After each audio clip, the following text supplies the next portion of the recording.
आज सवाल सिर्फ ईरान और इजराइल के वॉर का नहीं है। सवाल है भारत की तेल सुरक्षा और ग्लोबल लीडरशिप का कि आखिर भारत अभी तक चुप क्यों है। तो हमारे साथ आज खबरों की चाय पैनल में जुड़ चुके हैं पटना से इतिहासकार शादाब सर। सबसे पहले तो आपका स्वागत है। जी, बहुत बहुत धन्यवाद आपका मुझे इस क्या डिबेट में प्रतिक्रिया है आमंत्रित जो करने के लिए। लगातार ईरान और इजराइल में जो वार चल रहा है, इससे किसका फ़ायदा होने जा रहा है और किसको सबसे ज़्यादा नुकसान लग रहा है, आपको भी होगा। देखिए, सबसे पहले तो मैं बताऊं कि ये अप्रत्याशित तो हुआ नहीं है। ये संभावित ही था। और अगर कहा जाए तो 2023 से ही वार चल रही है इस जी। पूरे क्षेत्र में, जब से हमास का हमला हुआ 7 अक्टूबर 2023 से। और उसके बाद आप देखेंगे कि घटनाक्रम एक बनता गया। जैसे कि हमास का हमला हुआ, उसका इजराइल ने रिटेलिएट किया, फिर ईरान ने समर्थन दिया। कई सारी हत्याएं हुई, इस्माइल हानिया की हत्या हुई, हसन नसरल्ला की हत्या हुई, हिजबुल्लाह प्रमुख जो थे, याहिया जी। सिनवार की हत्या हुई। और अब एक बहुत मुश्किल वक्त आया जब अयतुल्ला खामनी जी। साहब शहीद हो गए। तो ये तो अप्रत्याशित नहीं था, लेकिन ये एक निर्णायक मोड़ पर आ चुका है। और ये बहुत ही एक मैं कहूँगा कि एक बहुत ही एक परीक्षा जी। की घड़ी है पूरे अच्छा, विश्व आपको क्या लगता व्यवस्था है के लिए। कि मेरी पहली 1979 के प्रतिक्रिया यही थी। ईरानियन रिवॉल्यूशन के बाद से ही ईरान इसराइल का दुश्मन बन गया था, या फिर ये अभी शुरू हुआ है? देखिए, इसकी तो मतलब मैं बताऊं कि जैसे 1979, एक लोगों के जी। अंदर एक कन्फ्यूजन जो है, आज की पीढ़ी में। और मीडिया चूंकि छन छन के जी। खबरें देता भी है, इसलिए भी 1979 के पहले जो व्यवस्था थी वो क्या कोई लोकतांत्रिक व्यवस्था थी क्या? नहीं, वो राजशाही थी। जी। रजा साहब जी। पहलवी की जो हुकूमत थी, दो ही शासक हुए पहलवी वंश में, रजा साहब जी। पहलवी और मोहम्मद रजा पहलवी। 1979 में उनकी सत्ता उखाड़ फेंकी, तो वो एक निरंकुश राजवंश था। और ये जो 1979 में इस्लामिक क्रांति जो हुई, तो ये एक इस्लामिक रिपब्लिक की स्थापना हुई थी। ये कोई राजशाही या डिक्टेटरशिप तो थी नहीं, जिसे अमेरिका ने उखाड़ फेंका इजराइल की मदद से, या इजराइल ने अमेरिका की मदद से उखाड़ फेंका। तो इसकी जो जड़ें हैं, जब स्थापना हुई इस नई रजीम को 1979 में, हजरत अयतुल्ला जी। खुमैनी के नेतृत्व में, तो ये तो अमेरिका के रेसिस्टेंस पे ही आधारित था। जब मोहम्मद रजा पहलवी को ईरान छोड़ना पड़ गया, भाग खड़े हुए, और आज भी उनके वंशज अमेरिका में निर्वासित जीवंजित रहे। तो उसकी शुरुआत अच्छा, तो अमेरिका तो विरोध से ही जी। थी, स्थापना। लेकिन इजराइल, जी। जी मैं बस थोड़ा कंक्लूड कर लूँ। इजराइल से अगर दुश्मनी की बात आती है, तो इजराइल का जो एक पारंपरिक शत्रु लेबनान, सीरिया और जॉर्डन रहे हैं। सिक्स डे जी। वॉर जी। आपने सुना होगा, ठीक है? तो 1981 में अनवर सादात की जब हत्या हो जाती है, जब वो इजराइल की तरफ थोड़ा हाथ बढ़ा रहे थे, तो चरमपंथियों ने उनकी हत्या कर दी। लेकिन 1982 में हिजबुल्लाह की का गठन जब होता है, लेबनान जी। को सुरक्षित करने के लिए, वहाँ की सरकार को, वहाँ के समूहों को सुरक्षित करने की इजराइल से, तब ईरान ही वित्त पोषक था। तो वो एक नींव पड़ चुकी। अमेरिका का शत्रु तो ईरान था ही, और इसराइल को भी उसने रोकने के लिए एक कदम बढ़ा दिया था। और वो चलते गए, और कई प्रॉक्सी वार होने के बाद आज ये हम बड़ा वार देख रहे हैं। तो इसकी जड़ें समझिए कुछ जी। समय से हैं। तो मैं आपको इसका क्या यही जवाब लगता है दूंगा। कि ईरान इजराइल वॉर से जो है अमेरिका को फ़ायदा मिल रहा है? क्या अमेरिका की वजह से ये वॉर जो है शुरू हुआ है? आप ये समझिए, पहले एक छोटी सी जी। बात, एक कॉमन सेंस की बात, कि अमेरिका कहता है कि न्यूक्लियर पावर बनने की कोशिश कर रहा है ईरान, इसलिए मिटा देंगे, सत्ता बदलेंगे। जी। नॉर्थ कोरिया क्या है? क्या उसके पास परमाणु बम नहीं है, या है या नहीं है? कुछ जी। किसी को पता तो है ना? क्यों अमेरिका ने वहाँ कुछ नहीं किया? क्योंकि वहाँ जी। हमला करने से कुछ हासिल नहीं होगा। यहाँ पर तेल का जखीरा हासिल होगा, क्रूड ऑयल। एक अमेरिका को बहाना चाहिए होता है। इजराइल की तो मंशा यही थी, लेकिन अमेरिका ने उसे एक अवसर के रूप में देखा कि चलो, जी। इजराइल के बहाने हम इस क्षेत्र पर सत्ता परिवर्तन करके यहाँ के क्रूड ऑयल पे हम कब्जा तो ले सकते हैं। मतलब बस यही जी, मंशा मतलब रही मंशा है, यही है कि फायदा है अमेरिका अमेरिका चाह का। रहा है कि वहाँ अगर हम सत्ता परिवर्तन करते हैं, तो जिस तरीके से अभी वेनेजुएला पे अमेरिका ने मतलब कब्ज़ा किया, उस तरीके से मतलब ईरान पे भी अपनी हुकूमत चलाना चाह रहा है। बिल्कुल, हुकूमत ही जहाँ पे हुकूमत का मतलब कि वो उस जगह हुकूमत नहीं चलाएगा जहाँ अमेरिका को, जी। जहाँ पे हासिल नहीं होगा। वेनेजुएला जी। से उससे तेल हासिल हुआ, वही चीज ईरान से हुआ। ईरान दूसरा सबसे बड़ा जी। भंडार, आपको पता है। और सत्ता वो ऐसी सत्ता थी, या अभी भी है, सत्ता वहां बदलने जी। नहीं जा रही। मैं बता दूं पहले, किसी को कंफ्यूजन अगर हो, तो ये एयर स्ट्राइक में सत्ता नहीं बदलेगी। ईरान का एक सिस्टम है, वहां पे कोई बादशाहत नहीं है। तो वो अगर पैदल आप उतरेंगे तभी कुछ कर भी पाएंगे, वो चलता रहेगा संघर्ष। तो वो एक जो था कि हम सत्ता बदलेंगे तभी हमें ये क्योंकि एक पिट्ठू सरकार बिठाएंगे तभी हमें फायदा मिलेगा। इसलिए अमेरिका इस युद्ध में कई टाइम से चाह रहा था, मौके की तलाश में, तो इससे मौका इसराइल के बहाने मिल गया। बोल तो रहे कि ये घटनाओं की श्रृंखला है, आप 2023 जी। से जोड़िए और अभी तक चलिए। मैं एक एक सारी चीज पे हमारी पैनी नजर थी और सबकी नजर थी, तो श्रृंखलाबद्ध तरीके से हुआ है और बहुत इस प्लान्ड वे में हुआ, ये होना था, अच्छा, इस इस तरह से लड़ाई हुआ। को आप कैसे देख रहे हैं? सीधा युद्ध की तौर पे देख रहे हैं या प्रॉक्सी वॉर है ये? देखिए, प्रॉक्सी वार जैसी अब चीज नहीं है। मैं तो बताऊं ना कि ईरान इसराइल का जी। कॉन्फ्लिक्ट कभी डायरेक्ट होता नहीं था। दोनों ही एक दूसरे से प्रॉक्सी वार लड़ते थे। ईरान ने हिजबुल्लाह को सपोर्ट किया शुरू से। और ये प्रॉक्सी वार मुख्य युद्ध में कब बदला, मैं बता दूं तो जब 7 अक्टूबर जी। 2023 को यौम किपुर के टाइम जो त्यौहार मनाते हैं यहूदी लोग, उस समय हमास का हमला हुआ और इसराइल ने रिटेलिएट किया। तो आप देखिए कि ये इस्माइल हानिया की हत्या हो जाती है जब वो मसूद पेज़ेश्कियान के शपथ ग्रहण समारोह में जी। जाते हैं, जी। है ना? ईरान के अंदर हत्या होती है, इसराइल करता है। उसके बाद हसन नसरल्लाह की हत्या होती है, हिजबुल्लाह प्रमुख। क्यों? क्योंकि ये लोग हमास को सपोर्ट कर रहे थे। जी। हमास के लीडर ही थे, हिजबुल्लाह भी हमास को सपोर्ट कर रहा था। और याहिया सिनवार की हत्या होती है। एक श्रृंखलाएं जब हुई ना, जब ईरान का प्रॉक्सी वार छोड़कर अब ईरान को आना पड़ा, और जो पिछले साल की जो युद्ध चला 12 दिन का चला, वो प्रॉक्सी वार कहीं से भी नहीं था, वो खुल्लम खुल्ला युद्ध था। और वही युद्ध इसके पृष्ठ, ये तो मतलब अचानक कर दिया गया। ये बातचीत हो रही थी, लेकिन इन्हें करना था तो करना था। जी। बातचीत के टेबल को हटा के इन्होंने करना था, और ये युद्ध अब मतलब लंबा खिंच सकता है। गॉड नोज क्या होगा, लेकिन मुझे अच्छा, लग रहा है कि तो लंबा आपको क्या खींचने ऐसा वाला है। नहीं लग रहा है कि यूएन को अब आगे आके जो है इस युद्ध को रोकने की कोशिश करनी चाहिए अभी तक? देखिए, मैं एक बात बताऊं, एक जी। हिस्ट्री का स्टूडेंट रहा हूँ, आज भी हूँ। यूएन से पहले भी एक संस्था हुआ करती थी, लीग ऑफ नेशन। जी। जब फर्स्ट वर्ल्ड वॉर जब हुआ था 1914 से 1918 के बाद, वो फेल हो गया कि उसने एक कई राष्ट्र उसमें दादागिरी करने लगे थे, और वो उसके बाद तुरंत 20 साल के बाद जी। सेकंड वर्ल्ड वॉर शुरू हो गया। और सेकंड वर्ल्ड वॉर जब खत्म हुआ, तो बोलते हैं कि यूएन बन गया, और उसके बाद से थर्ड वर्ल्ड वॉर नहीं हुआ। नहीं, वो इसलिए थर्ड वर्ल्ड नहीं हुआ कि यूएन बना, इसलिए थर्ड वर्ल्ड वॉर नहीं हुआ क्योंकि परमाणु युद्ध की विभीषिका विश्व ने देख ली। जब अमेरिका ने जब जापान पर जी। परमाणु बम गिराया, तो लोग परमाणु हमला के खौफ में, आज जो कहते हैं कि यूएन नहीं किसी को रोक रहा है या यूएन नहीं किसी को कर रहा है। आज आज भारत हो या पाकिस्तान है, वो न्यूक्लियर पावर है, तब तो एक शील्ड की तरह काम कर रहे हैं कि आप पे कोई अटैक तो नहीं करेगा इस तरह से सत्ता बदलने के लिए। ईरान के साथ यही चीज था कि वो न्यूक्लियर पावर बनना चाहता भी नहीं था, बनना भी नहीं था। लेकिन अगर वो बन गया होता तो ये नौबत नहीं आई होती। तो यूएन का तो कोई रोल जी। नहीं है। न्यूक्लियर पावर आप नहीं है तो आपको कुछ भी कर दिया जा सकता है अमेरिका के अच्छा, द्वारा, बस आयतुल्लाह यही बात है। खamenei साहब ईरान के सुप्रीम लीडर थे। उनकी शहादत के बाद अब आपको क्या लग रहा है कि ईरान इस वार में पीछे हट जाएगा या फिर ये बहुत आगे जाने वाला है वार?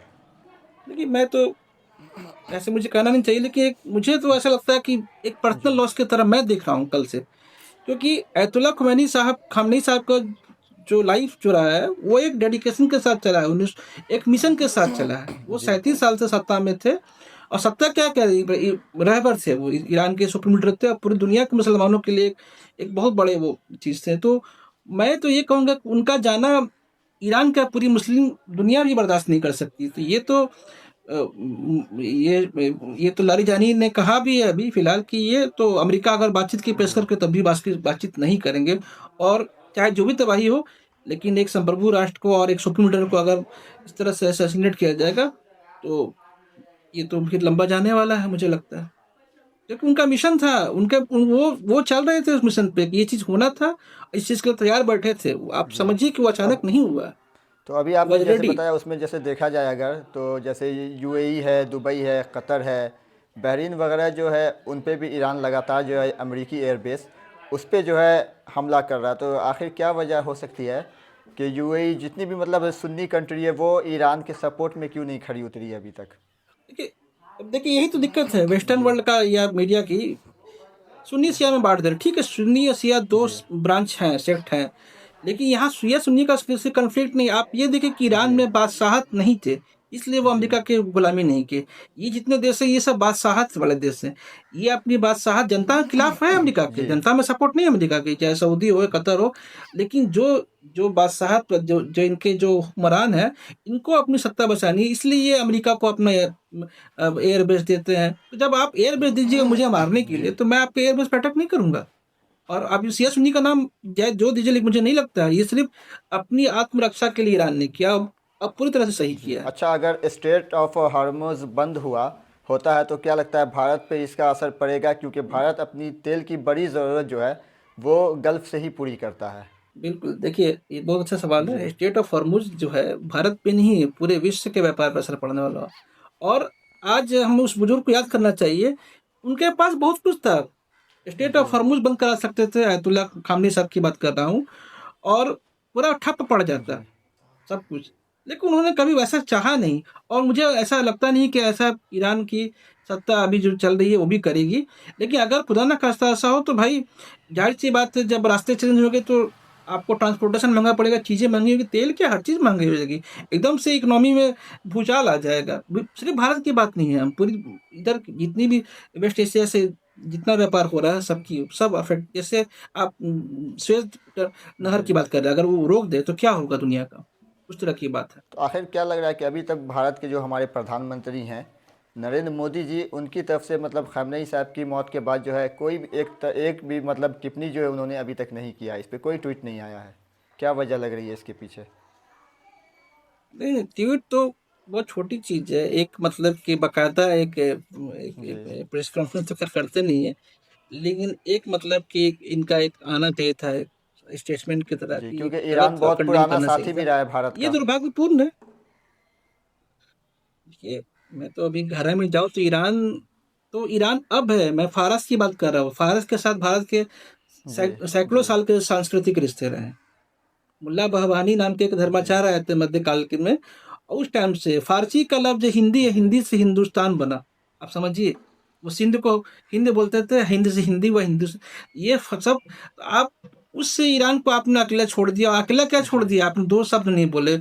और जब जब नई सत्ता भी जब बदलती 1979 का, इस सत्ता की बात करें, उस समय भी भारत का झुकाव, चूंकि भारत ने, आप देखिए ईरान की अवस्थिति, ईरान मिडिल जी। ईस्ट का द्वार है, मिडिल ईस्ट में है नहीं। और क्या कहते हैं, भारतीय उपमहाद्वीप के पूरे में आप देखिए, देखा जाए तो भारत का जी। पहला पड़ोसी ईरान था, अगर पाकिस्तान अगर हमारे साथ अभी रहता तो, है ना?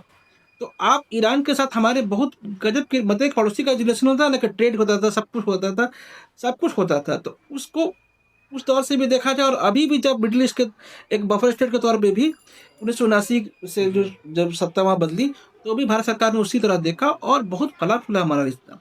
लेकिन ये परिस्थितियां भी ऐसी बन गई कि ईरान पे कई सैंक्शन लगे, भारत को मजबूर भी किया गया।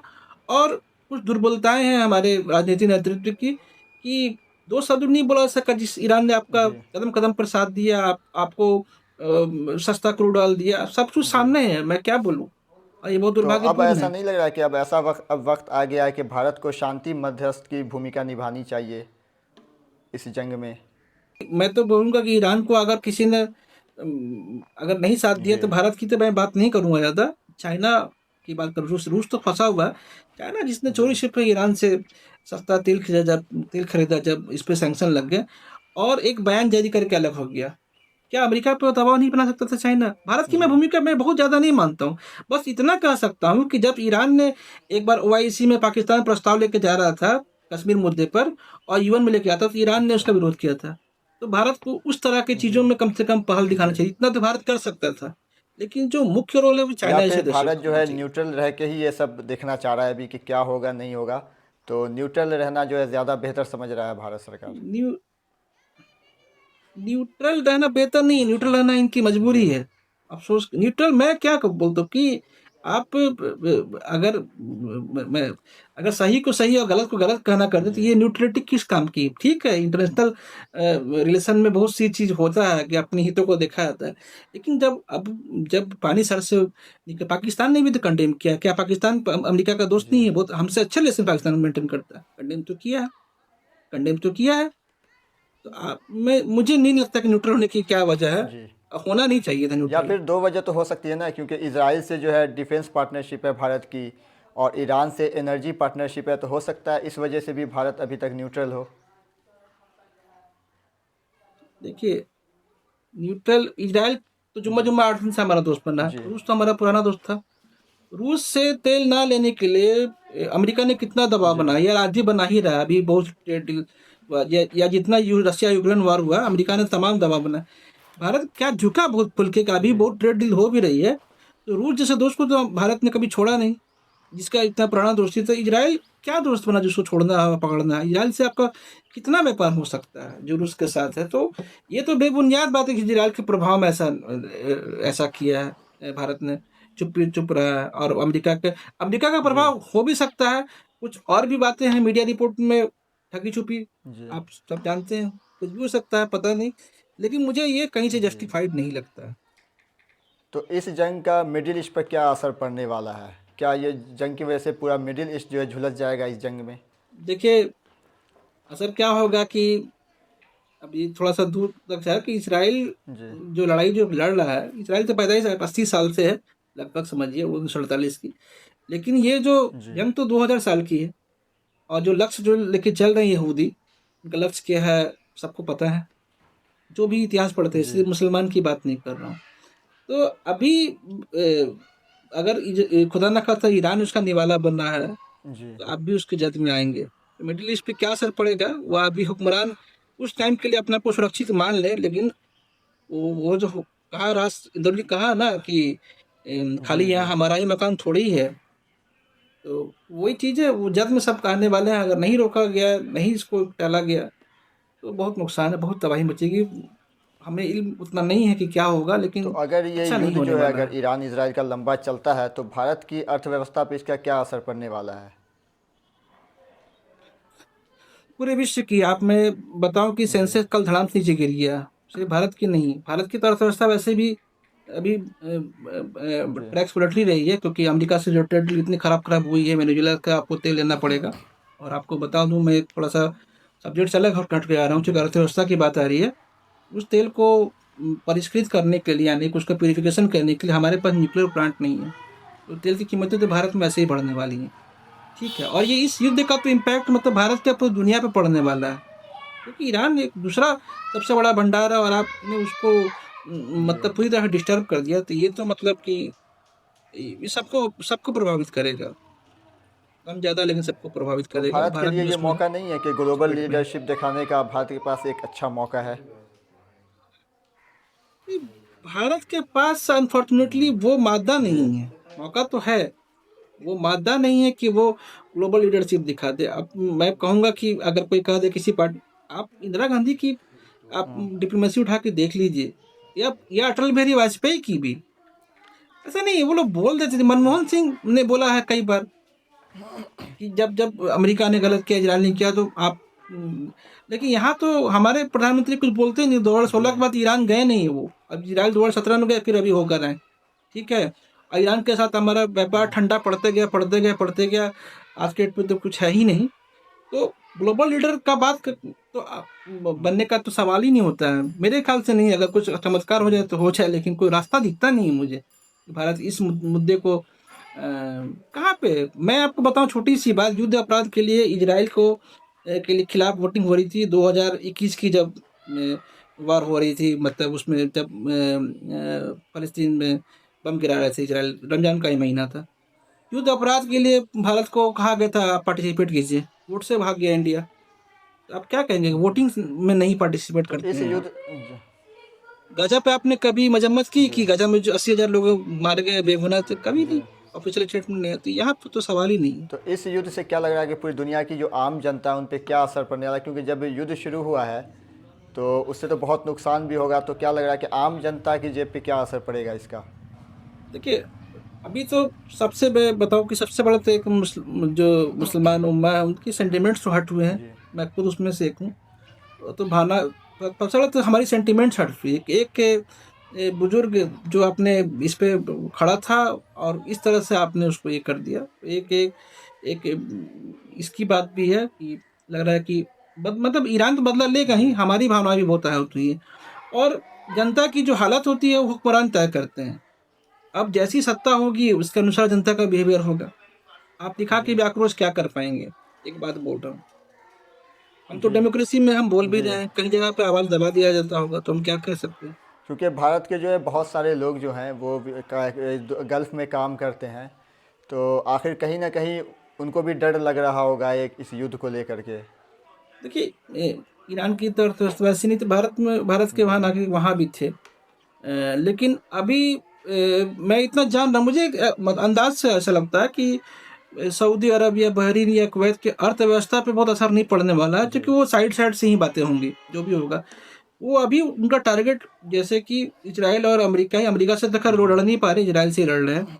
तो उनकी अर्थव्यवस्था, इन जो गल्फ कंट्रीज की अर्थव्यवस्था पे ज़्यादा असर नहीं पड़ने वाला, और ना ही वहाँ पे जो कामगार हैं, भारतीय हों या पाकिस्तानी कोई भी हो, कुछ दिन तक जैसे कि जीवन अस्त व्यस्त रह सकता है, लेकिन ऐसा नहीं कि वहाँ पर अर्थव्यवस्था उलट जाएगी। मुझे ऐसा नहीं लग रहा है कि ऐसा क्यों होगा, आप बताइए। क्योंकि वो वार रीजन वहाँ पे नहीं है, उन्होंने सिर्फ उनके एयर बेस को, जी ईरान बहुत कैलकुलेटिव ढंग जी से चला, आप बात मान लीजिए, पॉलिटिकली ईरान हमेशा करेक्ट रहा है। जी। अगर ये युद्ध जो है अगर बढ़ता चला गया और रुकता नहीं है, कोई रोकने बीच में नहीं आता, तो क्या लग रहा है कि तीसरे विश्व युद्ध की तरफ जो है खतरा मंडरा सकता है? देखिए, तीसरे विश्व, मैं बता रहा हूँ ना कि तीसरे विश्व युद्ध जैसी चीज कब होगी, जब न्यूक्लियर वार होगा। इस सबसे तीसरा विश्व युद्ध नहीं होगा, और इस तरह की स्थिति तो कोई देश नहीं आने देगा, समझे, जी कोई देश आने नहीं देगा, पहली बात। अब इनकी, जैसे ट्रम्प की जो एक मानसिकता है कि वो चाहते हैं कि इतना तबाही मचा, जैसे आप ये समझिए जी गाजा को उन्होंने पूरा खत्म नेस्त नाबूद कर दिया, है ना। तो अब वो उसको फिर से बनाएंगे, फिर अपना पिट्ठू बिठाएंगे। ईरान में ऐसी व्यवस्था चाह रहे हैं, और अगर ऐसा चाह रहे हैं तो वो भाई महीनों भी खींच जाएगा और होगा भी नहीं, टू बी वेरी ऑनेस्ट। तो युद्ध जैसी बात तो नहीं होगी, और ईरान तहस नहस भी नहीं होगा, विश्व युद्ध जैसी बात तो नहीं होगी, ईरान नहस भी नहीं होगा। लेकिन आगे क्या सिनेरियो डेवलप होगा, मुझे लगता है कि किसी बड़े देश को तो आना पड़ेगा, बीच में इंटरवीन जी। करना पड़ेगा। आखिरी ऐसा आखिरी ही कुछ सवाल होगा आपसे कि अगर इसको वहाँ। देखा जाए कि जब फ़लस्तीन के ऊपर इजराइल ने हमला शुरू किया था और बहुत ज़्यादा मतलब नुकसान हुआ था, कई लाखों लोगों की जानें गई थी फ़लस्तीन में, तो उसके बाद सिर्फ इकलौता देश था ईरान जो खुल के फ़लस्तीन के समर्थन में आया था, उनके सपोर्ट में खड़ा हुआ था और इजराइल से लड़ा भी था। तो क्या लग रहा है कि ये भी वजह बिल्कुल, बन सकती है खamenei की मौत का कारण? ये तो है ही, मैं बताऊं तो श्रृंखला घटनाओं की एक श्रृंखला है। 2023 में जब अटैक होता है यौम किप्पुर के त्यौहार के दिन, और उसके बाद से फिर लड़ाई जब शुरू हो जाती है, इस्माइल हानिये की हत्या हो जाती है, फिर हसन नसरल्ला जो हिजबुल्लाह के प्रमुख, उनकी हत्या हो जाती है, याहिया सिनवार की हत्या होती है, तो ईरान का तो कूदना तय था, क्योंकि ईरान तो वैसे भी कर रहा था, इनको सपोर्ट कर रहा था। तो अयतुल्ला खामनेई साहब ने, आपको याद होगा जब हसन नसरल्ला की हत्या हुई, तो उन्होंने 5 साल के बाद इमामत की नमाज पढ़ाई थी, 3 अक्टूबर 2024 की। बहुत सभी टेलीविजन चैनलों ने उस तकरीर को दिखाया भी था। तो वो तो खुला ऐलान था कि ईरान वो पूरी तरह से मुखालफत कर रहे थे, और उन्हें पता था ये चीज़ होना, कोई शहादत अनजाने में नहीं हुई है, जानबूझकर दी गई है शहादत, अल्लाह ने चलिए, बहुत मग़फ़िरत बहुत अता शुक्रिया, फरमाई। हमारे साथ ईरान और इजराइल के वॉर को लेकर हमारे साथ खबरों की चाय के चर्चा में जुड़े थे पटना से इतिहासकार शादाब सर। बहुत बहुत शुक्रिया आपका चैनल से जुड़ने के लिए।